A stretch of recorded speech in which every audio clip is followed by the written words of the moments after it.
One single reliable warhead fired by North Korea could destroy densely populated cities, killing millions. Those who weren't killed in a nuclear blast would be left with devastating injuries while their cities would be flattened with vital infrastructure destroyed. A detailed analysis by 38 North, at the Usgoria Institute at Johns Hopkins School of Advanced International Studies, has revealed what would happen if Kim Jong-un did the unthinkable and actually fired a nuclear weapon.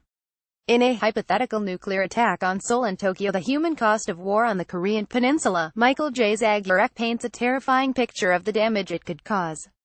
Assuming North Korea has 25 operational nuclear weapons with warhead yield ranges from 15 to 250 kilotons timed for airburst at optimal altitude, Zagurek runs through 7 different scenarios. The warhead yield ranges are based on current and possible future capabilities, and the estimates of casualties were also based on the size of the city and population density. In the most extreme estimate of a 250 knots weapon being used, Seoul and Incheon, which has a combined population of 24,105,000, would have 783,197 fatalities, and 2,778,009 injuries. Tokyo and Yokohama, with a combined population of 37,900,000, would have 697,665 fatalities and 2,474,627 injuries. Maps showing 4 blast areas from a 250 knots airburst detonation also show how far the fallout and blast would reach. North Korea has launched 98 ballistic missiles since 2011, including 19 this year. However, it remains unclear exactly how many warheads it possesses and how advanced they are. Nuclear disarmament campaigner John Hallam said the analysis was fairly authoritative. Mr. Hallam speculated the DPRK, Democratic People's Republic of Korea, had between 40 and 60 warheads.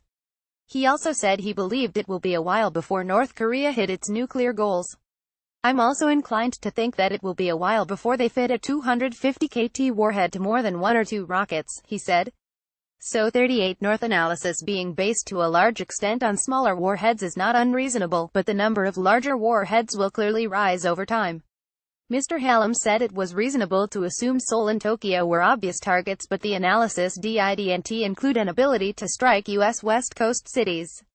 If that ability does exist, then it's also possible for them to strike Sydney, which doesn't mean they necessarily will. The highest priority target in Australia, indeed almost in the world, is Pine Gap, critical for U.S. command and control, he said. If U.S. cities become part of the equation, which they will in a year or two if they are not now, then that body count will be higher. He also pointed out the analysis didn't take into account U.S. President Donald Trump's threat to wipe out the DPRK, which would increase the body count even further. Mr. Hallam said there would also be fallout, which would also add to the huge casualty toll. It would be necessary to take into account the effects of fallout drifting in one direction all over South Korea, and in the other direction, into Manchuria, he said. Maybe once Seoul has been leveled, which can be done without use of nukes at all, a little fallout from the rubble bouncing in the DPRK is of lesser consequence, but it needs to be taken into account somehow. Meanwhile, Mr. Trump said his administration's goal was for North Korea to denuclearize.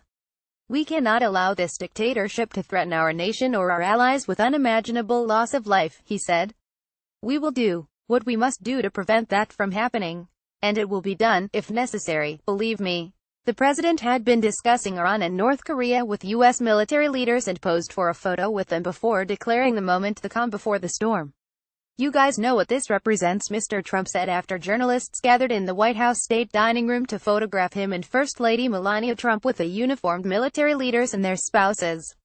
Maybe it's the calm before the storm, he said. When asked what storm, Mr. Trump replied, "Yeah, we'll find out." With Reuters, this story originally appeared in news.com.au.